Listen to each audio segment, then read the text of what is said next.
안녕하세요. 2조 마라나타조의 발표를 시작해 보도록 하겠습니다. 잘 안 들려요.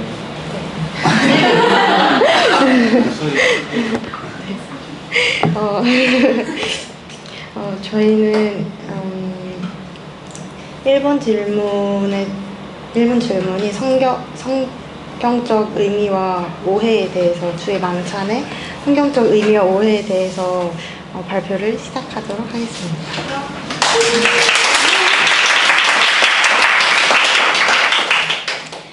저희 첫 번째 질문은 주의 만찬의 성경적인 근거와 였는데, 이 1번과 2번 질문이 비슷해가지고 함께 나누고자 하는데요. 그래서 1번 질문인 주의 만찬의 성경적인 근거와, 그리고 단순 의식이 아닌 주께서 제정하신 명령임을 어떻게 알 수 있는가에 대해서 나눠보고자 합니다. 그래서 말씀은 고린도전서 11장 23절 29절하고 마태복음 26장 26절 28절의 말씀에 나와 있는데요.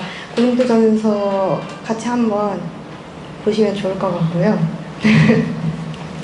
네, 여기서 23절 25절에 특히 떡을 가지사 축사하시고 떼어 가라사대 이것은 너희를 위하는 내 몸이니 이것을 행하여 나를 기념하라 하시고, 19에 또 이와 같이 잔을 가지시고 가라사대 이 잔은 내 피로 세운 내 새 언약이니 이것을 행하여 마실 때마다 나를 기념하라 하셨으니 라고 되어 있는데, 마태복음의 말씀도 똑같이 되어 있어요. 그래서 보면은 둘 다 예수님께서는 떡을 제자들에게 주시면서 이것은 나의 몸이다 라고 말씀을 하시고 있고, 그리고 잔을 가지시고서는 감사하고, 그리고 죄 사함을 얻기 위한 예수님의 피, 곧 언약의 피라고 분명하게 말씀을 하고 계신 것을 볼 수 있는데요. 그래서 이 떡과 잔이 가지는 의미는 그 예수님의 그 자체이심을 또 한번 볼 수 있는 말씀들입니다. 그래서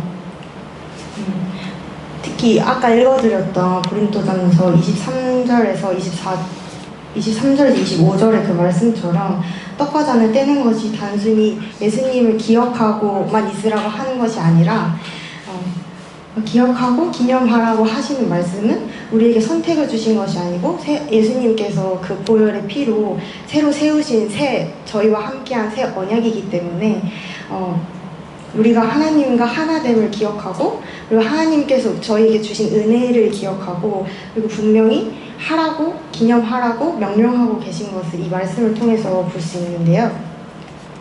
그래서 주의 만찬의 결론은 저희는 주님의 살과 피를 기념하고 언약의 표징으로 주신 것을 볼 수 있었는데요. 그래서 단순한 의식이 아닌 예수님이 친히 제정하신 것이고, 말씀에서도 기념하고 기억하라고 말씀을 하고 있는 것을 보게 됩니다. 그리고 저희는 예수님의 희생을 기억하고 그리스도와의 연합하여서 새 언약을 기념하고 주님의 다시 오시는을 기다리는 그런 신앙 고백을 각자가 했으면 좋겠다는 생각이 들었습니다. 그리고요, 두 번째는요, 오늘날 떡과 잔의 의미를 어떻게 이해를 하면 좋은가에 대해서 나눴는데, 저희가 이걸 다 각자 적어서 낸 걸로 알고 있어요. 그래서 저희가 총 3가지 큰 카테고리별로 분류를 해서 정리가 되어 있고, 첫 번째는 말씀의 성취입니다.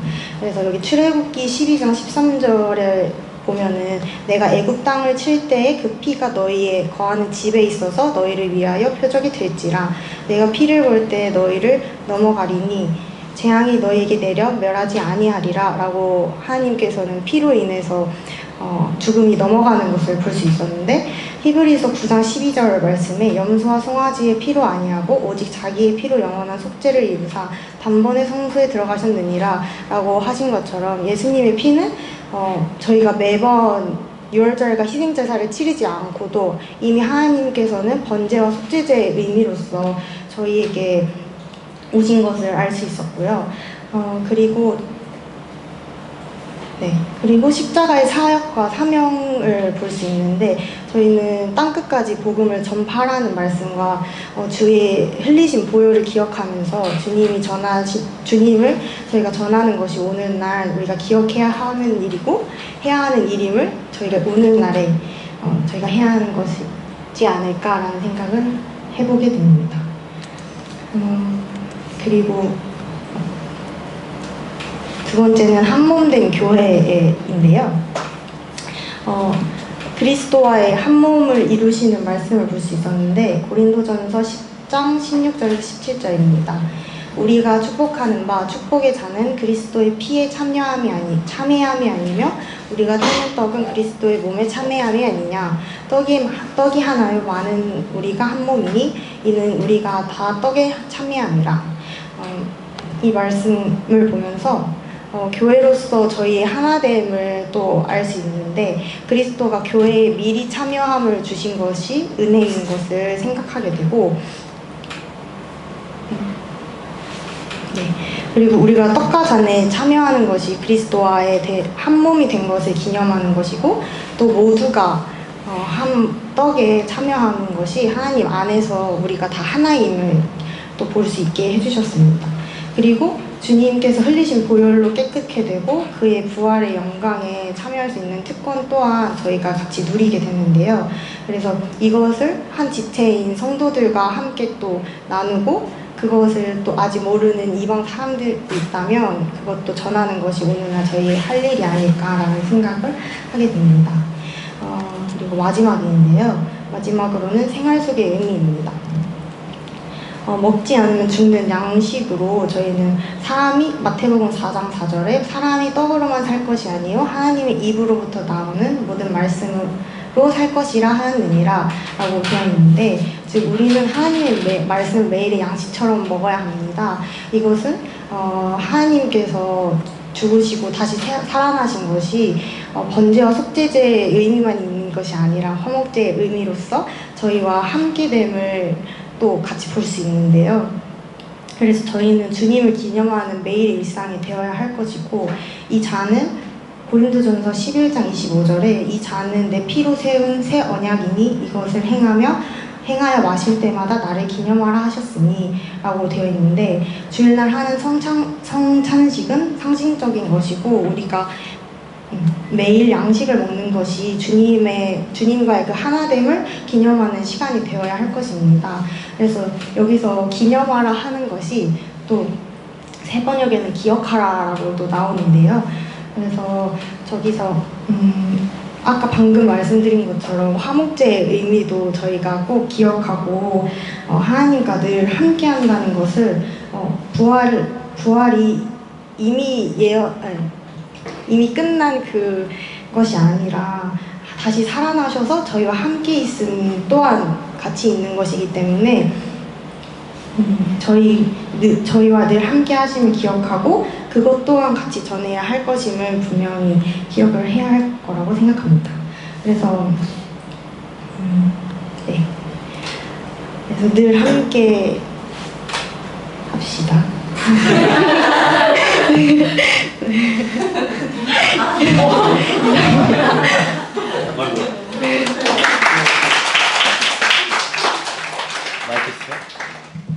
네, 다음 주 소주가 좀 나오셔서 전반적인 그런 교리 그리고 역사에 대해서 말씀해 주시겠습니다. 박수 부탁드리겠습니다.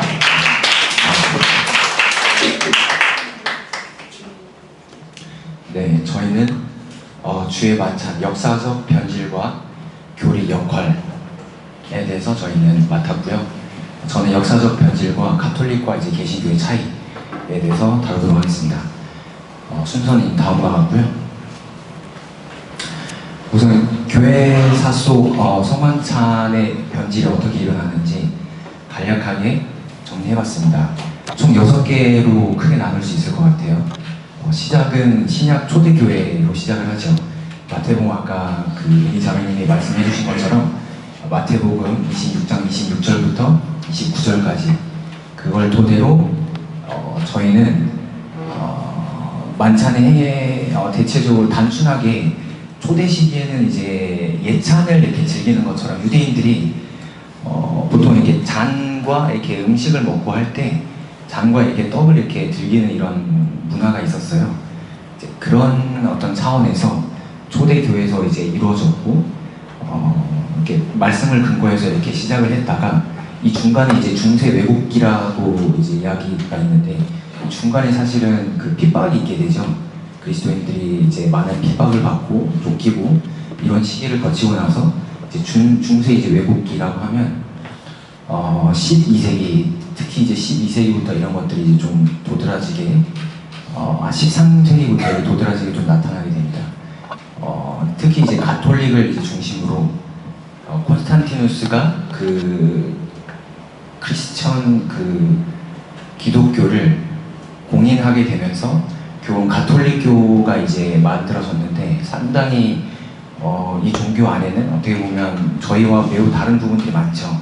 특히 이제 핵심적으로 이제 다룰 수 있는 부분이 화채설, 즉 우리 성만찬은 저희는 그리스도의 몸이라고 이제 어떤 상징하고 또 그리고 피가 이제 그리스도의 잔이 그리스도의 피다 그렇게 여겨진데 여기서는 실제로 그 떡과 잔을 떼는 게 실제 그리스도의 몸과 피를 이렇게 받아들이는 어떤 차원 그렇기 때문에 되게 성스러운 이제 예식이다라고 말을 그들은 이제 주장을 하고요.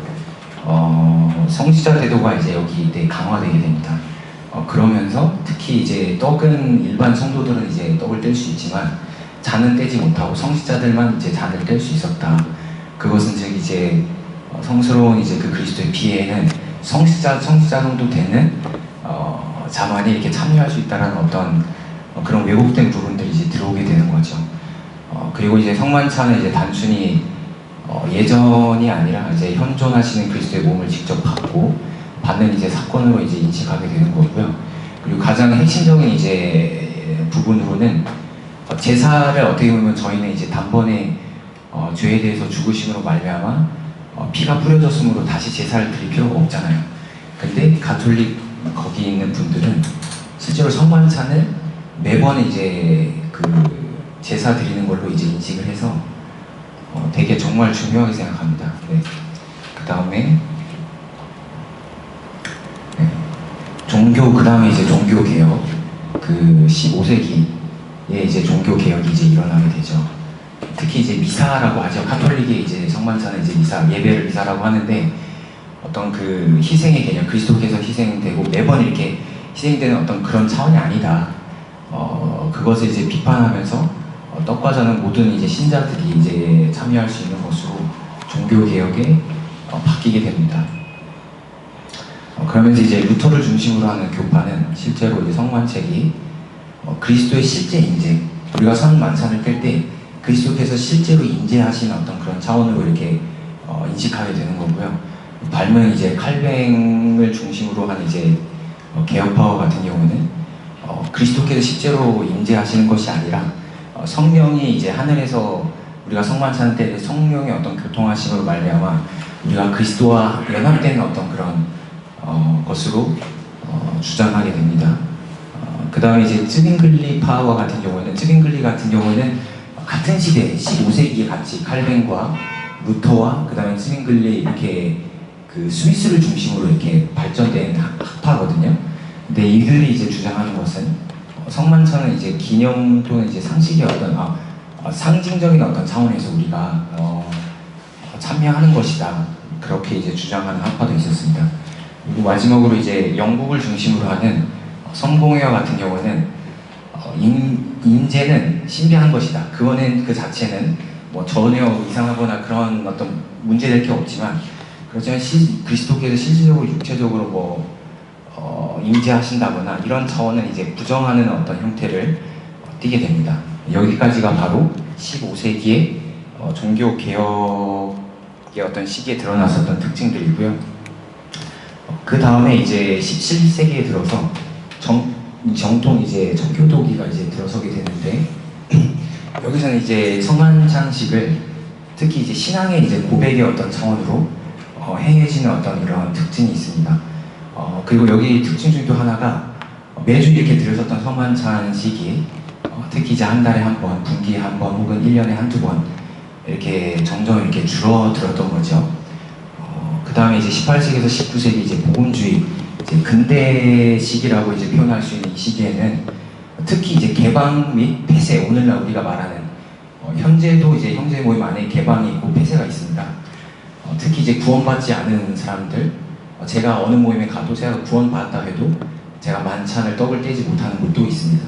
그러니까 이때 당시 18세기와 19세기 당시 이제 개방과 폐쇄의 어떤 구원받는 자만이, 특히 그게 검증된 자만이 참여할 수 있다. 구원을 받았어도 만약에 검증이 되지 않았으면 우리는 성만찬에 하지 못하겠다라고 하는 게 이제 폐쇄고요. 개방과 같은 경우는 만약에 형제라면, 그리스도 안에서 형제라면 우리 모두가 떡과 잔에 참여할 수 있다라는 그런 이제 거겠죠. 그래서 이때 중심으로 이제 퍼지게 되고요. 그리고 이때 또 좀 약간 좀 많이 이제 퍼졌던 게 금주는 곧 이제 하나님 앞에서 이렇게 우리가 잘못된 어떤 악을 행하는 어떤 잘못된 부분이다 라고 해서 만찬 그 잔을 댈 때 비알코올, 무조건 비알코올, 특히 이제 북미를 중심으로 이런 것들이 되게 좀 약간 율법화 비슷하게 18세기와 19세기에 그때 당시 이렇게 좀 흥행했다고 나와 있습니다. 그리고 이제 20세기와 21세기 현재는 어떠냐면요, 나뉘어 있죠.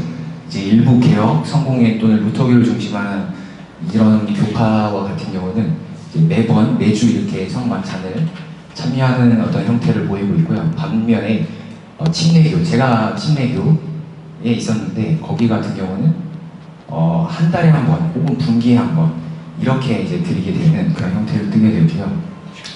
그리고 이 시기에는 무알코올 이런 부분에서부터 좀 약간 이제 벗어나는 그런 시기이기도 합니다.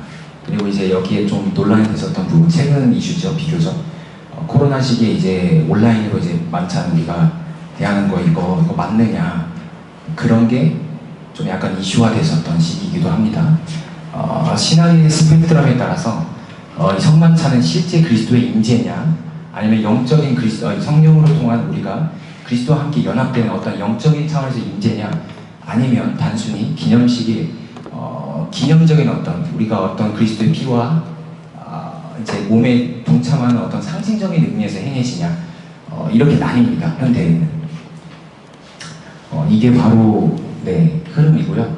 이제 가톨릭과 개신교의 이제 핵심적인 차이, 앞서 제가 간략하게 말씀드리긴 했는데 기본 개념은 뭐냐면 가톨릭은 화채설을 믿습니다.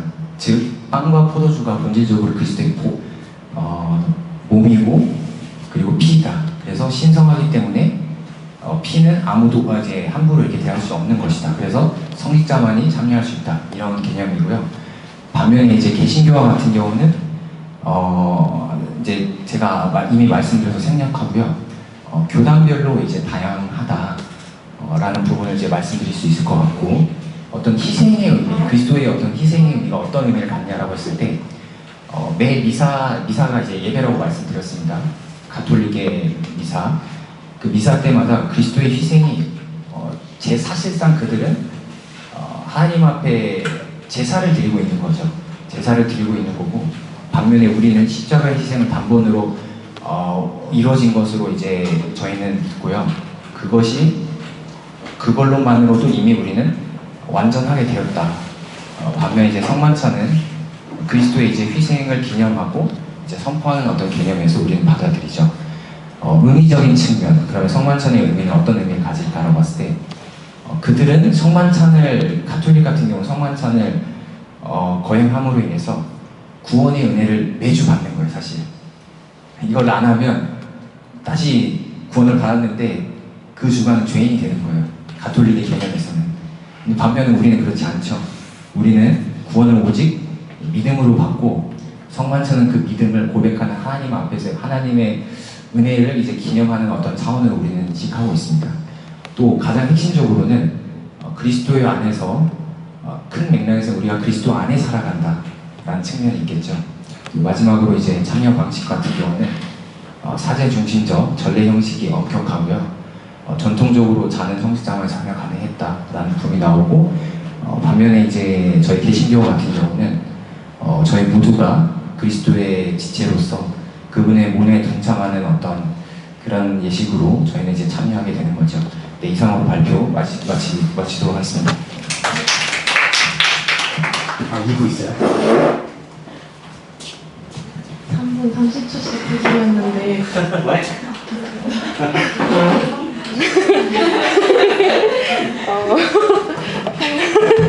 조금 당황스러운데 제가 최대한 짧게 네, 네, 이어서 발표를 하겠습니다. 박은희 자매입니다. 신학교의 성도들이 실제로 어떻게 만찬을 행했는지 알아보기 위해 저희가 일단 만찬에 대해 나온 구절들을 찾아봤는데요. 만찬이 처음 제정된 것은 예수님이 십자가로 끌려가시기 전에 마지막 유월절을 지내면서 제자들과 함께 저녁 식사를 하면서였습니다. 누가복음을 보면 떡을 가지고 감사기도를 하고 떼어 제자들에게 나누어주고 잔도 그와 같이 했다고 적혀 있습니다. 지금 여기 있는 부분은 2조에서 너무 잘 설명해 주셔서 일단 넘어가도록 하겠습니다. 그래서 사도행전과 고린도전서의 내용을 보면 신약 성도들의 만찬을 행한 방법을 알 수가 있는데요. 그대로 봤을 때 방법은 다른 것 같습니다. 첫 번째 시간은 안식 후 첫날, 주간의 첫날이라고 사도행전 20장 7절에 나와 있습니다. 그래서 예수님께 감사를 드린 후 예수님의 몸이자 하나됨을 상징하는 떡을 나눠 먹습니다. 네, 고린도전서 11장 24절에 나와 있고요. 그리고 11장 25절에 보면 예수님의 피로 세운 새 언약을 상징하는 포도주를 나눠 먹습니다.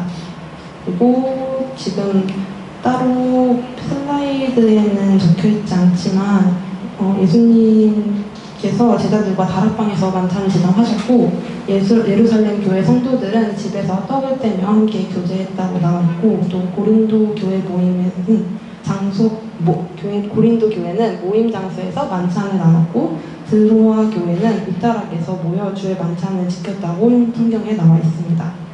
네, 그리고 저희 교회도 이제 마지막 만찬 때와 똑같은 순서로 만찬을 나누고 있습니다. 그렇다면 이런 만찬 예식을 지킬 때 우리는 어떤 태도를 가져야 할까요?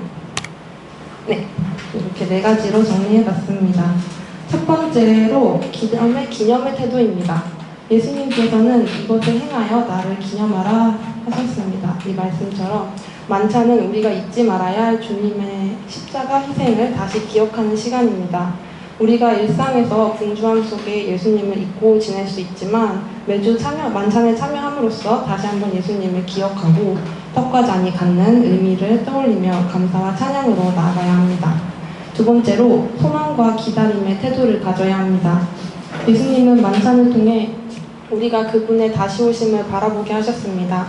우리는 이 땅에서 만족을 얻는 것이 아니라 다시 예수님이 오실 날을 기다리며 그 날을 소망하는 그 마음으로 참여해야 합니다. 세 번째로 교제하는 시간이 되어야 합니다. 고린도 교회 만찬은 변질되어 각자 먹을 것을 가져와 자신의 것을 먹었다고 합니다. 그렇기 때문에 어떤 이는 굶고 있고 어떤 이는 취해 있었다고 하는 구절이 있는데 이는 올바른 만찬이 아닙니다. 교회의 모든 구성원은 함께 모여서 서로를 기다리고 같이 만찬을 나눠 먹어야 합니다. 만찬은 개인적으로 하나님께 나아가는 시간이 아니라 교회가 다 함께 하나님께 나아가는 시간입니다. 마지막으로 만찬은 스스로를 돌아보는 시간이 되어야 합니다. 죄가 있을 때 만찬에 참여하면 자기의 죄를 먹고 마시는 것과 같다고 성경에 적혀 있습니다. 따라서 일주일간의 모습을 돌아보며 예수님과 하나 되는 시간에 함께 참여할 수 있는지 언제나 성찰할 필요가 있습니다. 네, 이처럼 만찬은 단순한 의식이 아니라 기념과 소망 그리고 교제, 성찰의 시간입니다. 우리 대학로 교회 청년들도 수동적으로 만찬에 참여하는 것이 아니라 만찬을 통해 더욱 스스로를 돌아보며 하나님 앞에 나아갈 수 있는 시간이 되었으면 좋겠습니다. 네, 이상으로 마치겠습니다. 감사합니다. 다음은 3조 나오셔서 발표 진행하도록 하겠습니다. 3조. 저희 말씀 많이 줬는데 발표자가 6명이에요. 1분 30초씩. 그래서 각자 본인이 조사한 것들을 발표하도록 하겠습니다. 다음. 네.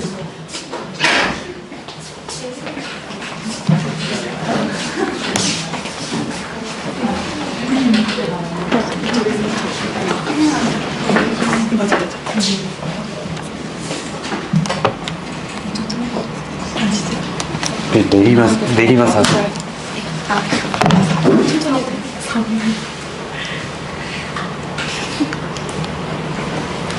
저는 그 브레드린 모임이 어떻게 시작하게 되었는지를 조사했는데요. 저희 브레드린 모임은 19세기 영국 교회의 문제점들에 대한 반발로 시작되었다고 합니다. 여기 밑에 보이시는 이게 바로 교회 회원증인데요. 이 회원증이 있어야만 이제 만찬에 참여할 수 있다고 합니다. 그래서 이 회원증은 분기마다 갱신을 해야 되고 이 카드가 있어야만 만찬을 참여할 수 있다고 해서 이거에 대한 그 반발로 형제 운동 초기 인물들이 오직 주님을 믿는 자라면 누구든지 어떤 인간적 멤버십 절차 없이 떡과 잔에 참여할 수 있다라고 하면서 예수 그리스도를 믿는 모든 참된 신자들의 모임을 이제 만들었는데요. 한 1827년경 더블린이라는 지역에서 크로닌, 벨렛, 존, 넬슨, 다비를 포함한 소수의 신자들이 이러한 문제점을 이제 의식을 공유하면서 복잡한 교단 절차를 버리고 마태복음 18장 20절 두세 사람이 내 이름으로 모인 곳에 나도 그들 중에 있느니라 라는 말씀에 따라서 모이기로 결정했고요. 이것이 이제 피츠 윌리엄 광장 허친슨의 집 거실에서 5명이 주일마다 떡을 떼는 그런 단순한 만찬을 행했다고 합니다. 처음에는 5명으로 시작했지만 인원이 증가해서 오대거리의 경매장을 빌려서 공적인 집회 장소로 사용했다고 합니다. 네. 이러한 저희 형제 모임의 핵심 질서는 성직자 주례 부재라고 합니다. 사제나 성직자의 주례가 없고 또 회중이 주도를 하기 때문에 어떠한 미리 짜여진 예배 순서대로 되지보다는 회중이 주도해서 찬송, 성경 낭독, 기도, 말씀 나눔을 자발적으로 이어가는 특징이 있습니다. 그리고 형제들은 소리내서 인도하고 자매들은 침묵으로 동참하면서 예배 질서를 세웁니다. 네. 그래서 이 형제 모임은 성경의 가르침대로 모든 신자들이 동등한 제사장으로서 주님을 기념하고 교제하는 것을 가장 중요하게 여겼습니다. 다음으로는 예배의 전형적인 흐름인데요. 브레들린 교회 주일 만찬이 형식이 없긴 하지만 그럼에도 불구하고 찾아볼 수 있는 그런 흐름이 있는데요. 먼저 찬송으로 주일 만찬을 시작하는데 그 찬송은 정해진 순서가 아니라 성령의 인도에 따른 자발적인 찬송으로 시작합니다. 그 다음에 성경을 낭독하고 짧은 감사 기도를 한 후에 떡 나눔을 먼저 하고 잔 나눔을 하게 됩니다. 이 떡 나눔과 잔 나눔을 할 때는 떡에서는 그리스도의 몸을 기념하면서 기도하시고 잔 나눔에서는 그리스도의 피를 기념하면서 잔을 나누게 됩니다. 마지막으로 찬송에서는 감사와 경배 찬송으로 마무리를 합니다. 여기서 중요한 부분은 정해진 순서가 있는 것이 아니고 성직자나 목회자가 그것을 주관하는 것도 아니고 성령의 인도에 따른 자발적인 그런 방법으로 하되 질서 있게 하는 것이 특징입니다.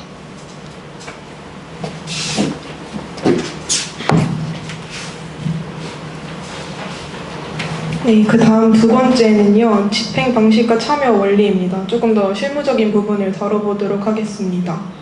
먼저 첫 번째 주의 만찬이란 누가복음 22장 19절에 나를 기념하라 라는 말씀처럼 모든 회중이 함께 모여서 떡잔을 나누며 그리스도를 기억하고 경배하는 예배 전체를 말합니다. 특히 브레드린 모임은 이 만찬 예배를 매주 행할 만큼 중시를 하고 있죠. 그리고 두 번째는 감사기도입니다. 감사기도에 무엇을 또 어떤 내용으로 감사를 드려야 할까요? 감사기도는 회중 전체를 대표해서 드리는 공적인 기도이므로 하나님의 은혜와 그리스도의 사역을 중심으로 감사하는 태도가 핵심입니다.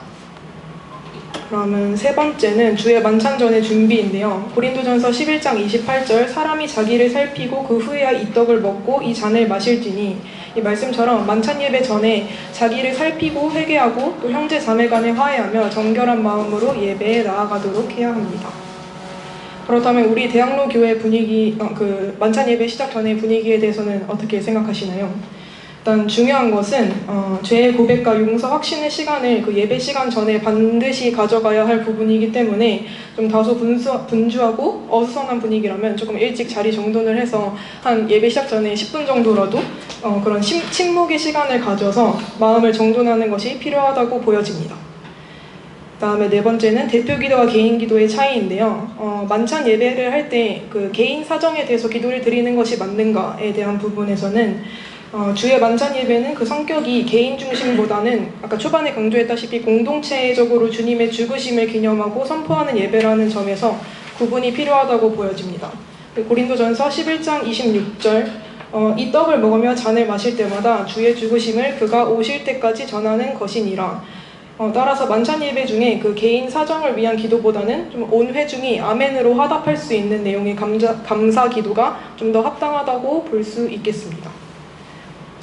그리고 감사 기도에 아멘으로 동참하는 게 맞나? 너무 교파적인 거 아닌가? 라는 질문에 대해서는 신명기 27장 15절 모든 백성은 응답하여 말하되 아멘 할지니라. 고린도전서 14장 16절 내 감사에 어떻게 아멘하리요? 이 말씀처럼 좀 아멘으로 응답을 하는 것은 전통적으로 행해져 왔음을 볼 수 있습니다. 따라서 교파적인 풍습이라기보다는 그 성경 속의 공동체 예배의 전통의 뿌리를 두고 있다고 할 수 있는데요. 그래서 주님의 은혜에 대한 동의로서 그 공동체적 참여 의식으로 아멘을 말할 수 있겠습니다. 다섯 번째로 자매의 역할과 참여 권리인데요. 고린도전서 14장 34절 여자는 교회에서 잠잠하라 말하는 것을 허락함이 없나니 디모데전서 2장 12절 여자는 오직 조용할지니라. 이 말씀처럼 자매들은 이제 예배 때 침묵으로 동참을 해야 하는 건데 그렇다면 그 침묵 속에서 나오는 적극적인 참여 방식은 어떤 게 있을까요? 여기 이제 첫 번째는 아멘으로 응답하기입니다. 그게 말씀에 대한 동의랑 믿음을 표현하는 것이라 볼 수 있겠고요. 그리고 마음속으로 기도하는 거. 그건 이제 묵상과 중보로 함께 참여하는 것으로서 그 침묵을 지키면서 드러내지 않아도 그걸 이제 성령님께 맡기면서 기도함으로써 영적인 참여가 되고 그것 자체가 능동적으로 동참하는 것이라고 볼 수 있겠습니다. 네. 찬양 선곡 원칙에 대해서는 앞서 말한 주의 만찬의 의미에 대해 생각하면서 선곡하시면 좋을 것 같고 그냥 크게 십자가 희생과 세연함을 기력하고 기념하는 것 그리고 예수님의 몸과 피로 주신 구원의 은혜에 대한 감사를 위주로 생각하면 좋을 것 같습니다. 그리고 성령의 인도 은혜로운 질서에 대해서는 먼저 고린도전서 14장 26절에 모든 것을 덕을 세우기 위하여 하라. 그리고 고린도서 14장 40절에 모든 것을 품위 있게 하고 질서 있게 하라. 3장 17절에 주는 영이시니 주의 영이 계신 곳에는 자유가 있느니라. 각자 성령의 인도를 따라 자발적으로 나눌 수 있긴 하지만 그러나 동시에 자발적인 나눔의 목적이 개인의 표현이 아니라 공동체의 덕을 세우는 것이어야 합니다. 그리고 만찬과 애찬의 차이와 공통점. 만찬은 목적이 그리스도의 죽음을 기념하는 거룩한 예식이고 애찬의 경우에는 실제적인 식사 교제입니다. 그리고 만찬의 초점은 주님께 있고 수직적 관계, 주님과 우리 수직적 관계, 그리고 애찬은 초점이 성도에게 있고 우리 서로 수평적인 관계에 중점이 있습니다. 그리고 공통점이라고 하는 것은 두 모임 모두 성도들이 함께 모이는 공동체적 모임의 성격을 지니고 있고 목표가 모든 성도의 자발적 참여를 통해 공동체적 영합과 하나됨을 경험하는 것이 목표입니다.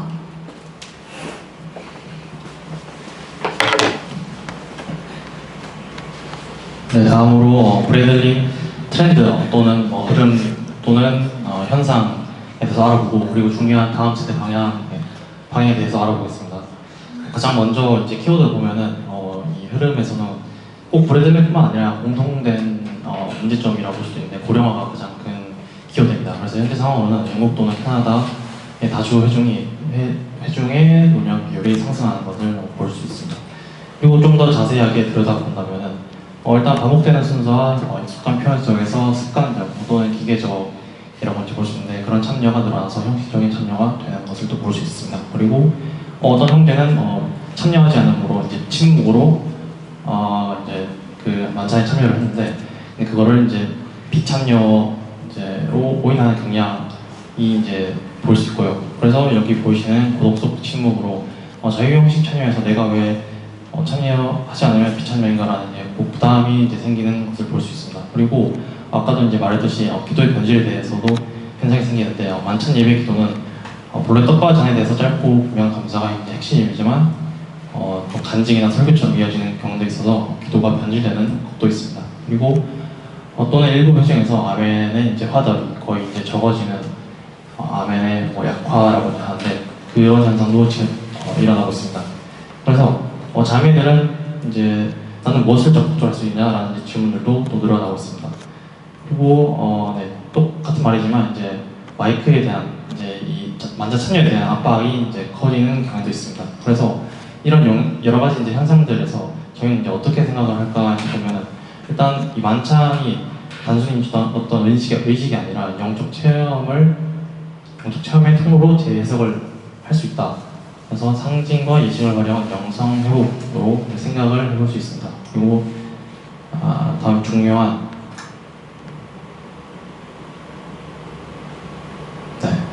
이제 다음 미래 세대의 가치에 대해서 생각을 해봤는데 어떻게 하면 좋을까 싶어서 각자 개인에게 질문 한번 던져보면 좋겠다 싶어서 질문을 여러 가지 만들어봤습니다. 이 상태를 점검해보고자 하는 차원에서 세 가지 질문인데 주의 만찬 시간에 나의 실제 상태는 무엇인가? 나는 주의 만찬에서 어떤 자세를 취하고 있는가? 그 다음에 청년, 그 다음 세대의 참여가 어렵게 느껴지는 이유가 무엇인가? 이제 여러 가지 질문들이 있는데 이것은 그냥 단순히 어떤 그냥 진단하기 위한 것뿐이지 이게 정답이 아니고 어떤 그 즉각 처방용이 아닙니다. 그래서 이 질문을 보면서 졸려서 집중이 없다, 습관처럼 참여한다, 의미를 잘 모르겠다, 사람들의 시선을 의식한다, 또는 내가 감사하다, 좀 돈을 받는다. 이 여러 가지 질문 중에서 내가 해당되는 질문들을 체크해보고 나는 그러면 이 만찬에 앞으로 어떻게 참여될까라는 것을 생각해보면 좋겠다고 생각이 듭니다. 네, 이상입니다.